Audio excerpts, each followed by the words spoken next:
आगे एक शंका है। सत्साई भगत जी, एक बहन पूछ रही थी कि महिलाओं की डिलीवरी कर सकती हूं कि नहीं, और उसके बदले में जो पैसा मिलता है वो ले सकती हूं या नहीं, और इस कार्य में क्या क्या सावधानी रखनी है मुझे, क्योंकि गांव में डिलीवरी के समय गांव के लोग मुझे बुलाते हैं। देखो, ये कोई बहन है और ये माता बहनों की डिलीवरी करवाती है, गांव में जिसको दाई बोलते हैं। तो कोई दिक्कत नहीं बहन जी, डिलीवरी आप कर सकती हैं। यदि आपको नॉलेज है, आप जानती हैं, तो माता बहनों की डिलीवरी जो है करवाने में आप जी उनका सहयोग दे सकती हैं, उसमें कोई दिक्कत नहीं है। लेकिन आप सतगुरु रामपाल जी भगवान की शिष्या हैं, इसलिए आपने मेहनताने में कुछ नहीं लेना।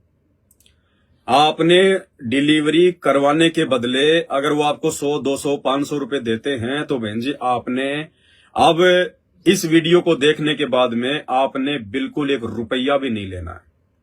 आप उनकी फ्री मदद कीजिएगा, क्योंकि ये आपका धंधा नहीं है। महिलाओं की डिलीवरी करवाना ये कोई धंधा नहीं हो सकता। अब गांव में मान लीजिए किसी के 6 महीने में बच्चा पैदा हो रहा है, किसी के साल भर में बच्चा पैदा हो रहा है, तो साल भर में बच्चा पैदा हो रहा है, आपको क्या देगा? 100 रुपए, 500 रुपए। तो डिलीवरी तो आपका विशेष कोई रोजी रोटी का धंधा है नहीं, क्योंकि 500 रुपए में तो 6 महीने आपका घर चलेगा नहीं है। 100 रुपए में तो 6 महीने आपका घर जो है वो चलना नहीं है। ये तो एक एक्स्ट्रा सेवा है। बाकी तो आप कुछ और काम करती होंगी, आपके पति काम करते होंगे, या आप जी अपने कोई मजदूरी करती होंगी बाकी समय में। ऐसा तो है नहीं कि साहब आज आपने डिलीवरी करवा दी, 500 रुपए मिल गए, अब अगला बच्चा किसी का 6 महीने बाद होने वाला, तो आप जी बैठ जाओगी कि वो बच्चा होगा, 500 रुपए मिलेंगे तो मेरे घर में आटा आएगा। ये तो एक सेवा है, एक्स्ट्रा काम है ये तो। बाकी हो सकता है आप मजदूरी करती हो, आप किसान का काम करती हो, आपके पति कोई जॉब करते हो, मजदूरी करती हो, घर तो आपका जो है उससे चल रहा है। ये तो एक एक्स्ट्रा एक्टिविटीज है, एक्स्ट्रा सेवा है ये। तो आपने महिलाओं की डिलीवरी करवाने के बदले, चाहे आप भगत हैं या चाहे आप भाई हैं या बहन हैं, आपने कोई मेहनताना, कोई पैसा, कोई फीस नहीं लेनी है। यदि वो आपको जबरदस्ती 100, 1000, 500 रुपए दें, क्योंकि गांव में तो रिवाज है, अगर लड़का हो गया तो पता नहीं खुशी के मारे तो वो जो है गले की सोने की चैन निकाल के दे दे आदमी।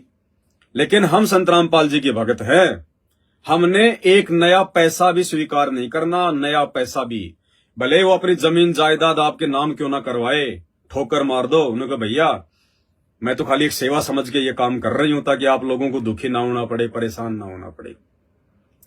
आज के बाद आपने महिलाओं की डिलीवरी करवाने की एवज में एक नया पैसा नहीं लेना है, ध्यान रखना बहन जी, नहीं तो परमात्मा की दोषी हो जाओगी।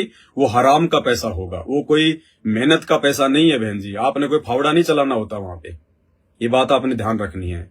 हाँ, अब जैसे कोई हॉस्पिटल में है, जैसे कोई नर्स है, कोई डॉक्टर है, अब उनका तो धंधा है, उनका तो वो बिजनेस है, उनका तो वो व्यापार है, वो तो अपनी फीस लेंगे लेंगे।